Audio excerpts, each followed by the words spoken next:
Hello, my name is Paul Hegedus, and I am Bruce Maxwell's PhD student at Montana State University. And today I'm going to be talking about data-informed adaptive management in agriculture. And you can find more information about this project at the link below. So agriculture is facing a couple issues. First, we have an increasing population, with us expected to reach 10 billion people by 2050. And at the same time that we have more mouths to feed, we have less land in which to grow crops to feed those mouths. And the land that we do have in agriculture right now tends to be input centric, with most crops requiring large amounts of fertilizer and pesticides to meet their yield goal. And so you can see in this figure below, since 1950 and World War II, with the advent of the Haber-Bosch method, the amount of fertilizer applied to fields has increased substantially to the current time. And so some crude mathematics on the right, about $109 per acre is spent on fertilizer across the globe. It's about 114 pounds per acre applied. This is a 215% increase from 1960. And for every 2,000 pounds of fertilizer applied, or every ton, 1,200 pounds is unused by the crop. And so under the assumptions above, about $71.15 per acre is wasted on fertilizer. And so not only are farmers wasting money on fertilizer, but they're also applying fertilizer that's not going into the crop and it's not being used to feed the increasing population. And this nitrogen that is not going into the crop is either leaching or being volatilized or being lost to the environment in other ways, which is causing detrimental effects such as eutrophication and soil acidification and other ecological detriments. Additionally, we're facing what's called the de-skilling of the rural workforce. So not only are young people moving away from farms to more urban areas, but the amount of farms is decreasing. So there were 6.5 million farms in the US in the 1920s, and now there's 2.04 million in 2017. Only about 5% of the population works in agriculture-related jobs. And so this less labor has resulted in increased automation. So as you can see with these pictures, we have equipment running through fields without any human intervention. So on the top, it looks like it's weeding. The middle picture is seeding, and the bottom picture is an unmanned combine that's harvesting the field.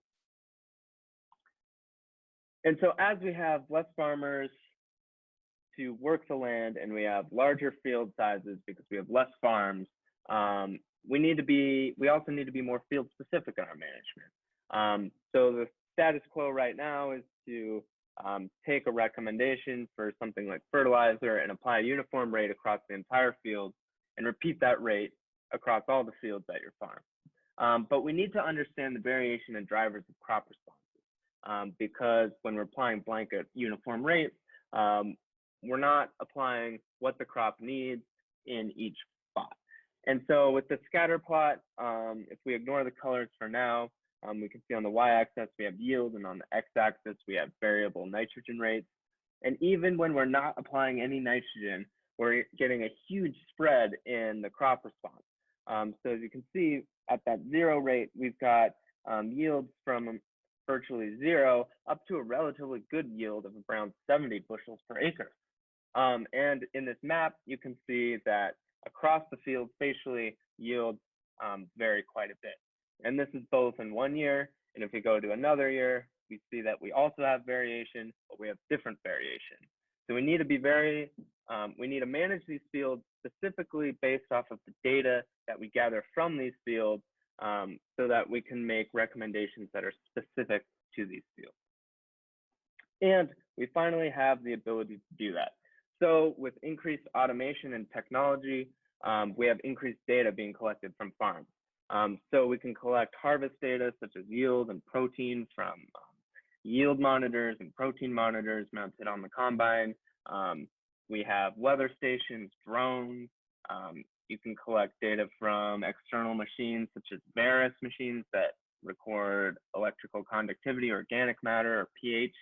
And as you can see on the figure, from the average farm, the amount of data that we're collecting each day is increasing exponentially.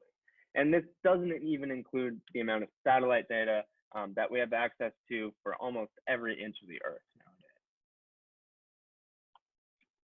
And so with this increase in technology and increase in data and the ability of us to apply variable rate inputs, it leads us to precision agriculture, which is a step towards sustainable agriculture. It's not quite there, but it is closer than the status quo uniform application of rates. The application of the right input and right amount at the right time in the right place. And so this increases sustainability for farmers because it has economic benefits. They're not spending as much on fertilizer or inputs such as pesticides, and it has ecological and environmental benefits because you're not applying as much fertilizer, which means you're not wasting as much fertilizer or pesticides, which means that less is getting into the environment and having non-target effects. And so the goal and objective of this project is to identify drivers of production, quality, and net returns for small grain agroecosystems in the Northern Great Plains. And so we're working with collaborators on the OnFarm Precision Experiments project out of Montana State University. We're going to be using just 3 farmers shown in this map by diamonds. So we have 2 up by Great Falls and then 1 by Billings, representing different sort of weather and soil patterns across Montana. And we're looking at what are the drivers of yield, protein, and net return? How do they compare between fields of the same farm? How do they compare in the same field across years and sort of regional differences? And so, like I said, we're using 7 fields from 3 farms. These are all part of our OnFarm Precision Experiments project. So for every year, we experimentally vary nitrogen fertilizer rates. So you can see that on this small map to the left here. That's just supposed to be an example of how we vary our nitrogen rates across the field. And then we can collect yield and protein during harvest, and we get the as-applied fertilizer map from the farmer's sprayer spreading equipment. Then we can calculate net return, which for Montana farmers incorporates the protein premium or dockage. So if farmers are over a certain amount or a percentage of protein in their grain, they receive bonuses on their price received, whereas if they're below that threshold, then they start getting docked on the price received. So the net return is equal to the yield times your base price plus or minus your protein premium or dockage, subtract the cost of nitrogen, and then subtract other fixed costs such as gas or labor, anything associated with producing the crop per acre that's not related to fertilizer. We're also gathering remotely sensed data, so such as topographic variables, weather data such as precipitation, growing degree days, and then vegetation indices from previous years, such as NDVI, NDRE, or CRE. And these are all gathered from Google Earth Engine. It's all satellite-based data. It's all free and it's all open source. And so then we fit for each field and for each year, we fit a generalized additive model for each response, whether it's yield, protein, or net return. And we're using thin plate shrinkage splines in order to combine the model selection and the model fitting process.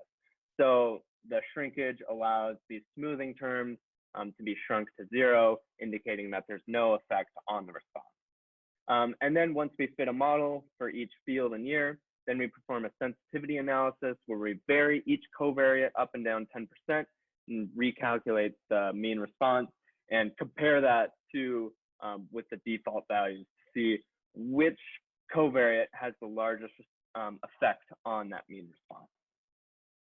And so here are some results of our yield models. I'm going to be showing results from just one field. And so on the y-axis, we have yield in both, and then on the x-axis, we have as applied nitrogen. Black points represent observed data, and colored points represent our prediction. So this is what we're predicting based off of those generalized additive models. So as you can see, we're picking up on that variation. We're not quite getting the extreme, but as you can see from one year to the next, left to right, we're seeing that field specificity of different variation across our different nitrogen rates, and we're seeing that spread in our responses. So this is yield. We can see the same thing. We have different variations, different patterns in our protein in the same field from different years. And then we see the same thing in net return.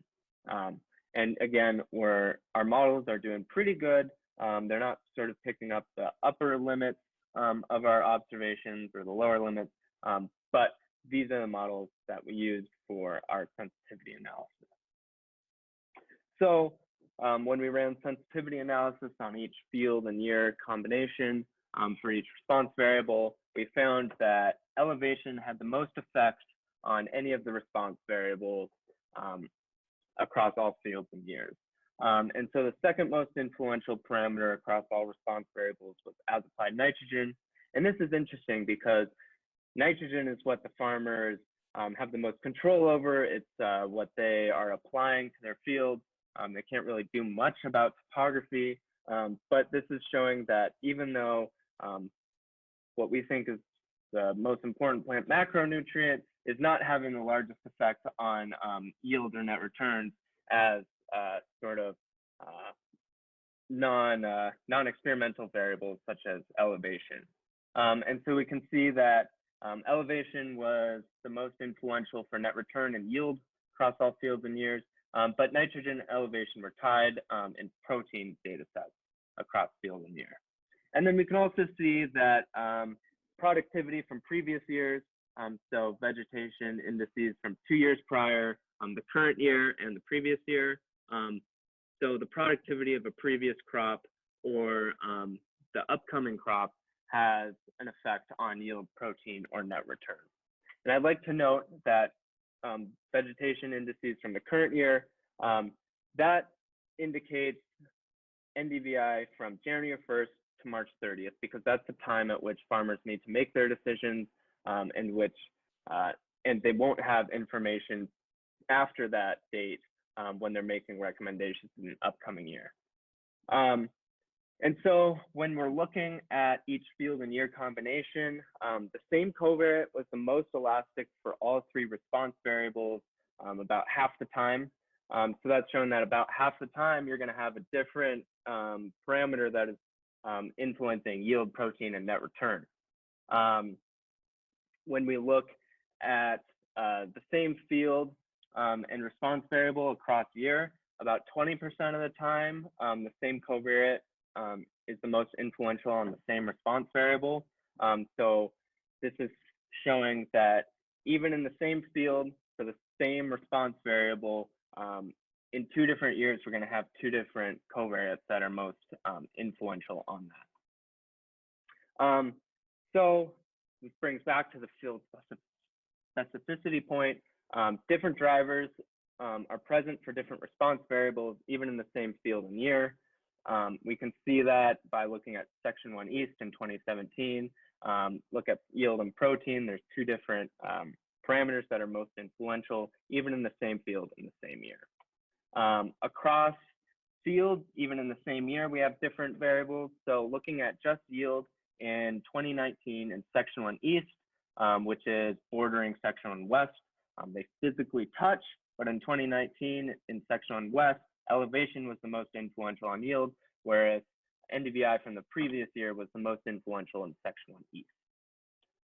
And then even in the same field, in different years, we're seeing different influences on the same response variable. So looking at Section 1 West in 2016 and 2019, vegetation from the current year, so that's NDVI from January 1st to March 30th, has the most effect on yield in 2016 in Section 1 West, whereas in 2019, elevation had the largest effect on yield in Section 1 West. And so future work to sort of continue on with the field specificity is, how do these drivers influence management recommendations? How can we use these drivers to make better recommendations that are specific to each field? And how to predict what covariates will be the most influential in the upcoming year. And the goal of this is to find this net return, or this nitrogen rate optimum that maximizes our net return for the farmer, but decreases the value of nitrogen loss. And so I'd like to acknowledge Western SARE for the grant I received for this, as well as the Montana Institute of Ecosystems, OnFarm Precision Experiments, and collaborators at the University of Illinois. Thank you, appreciate it.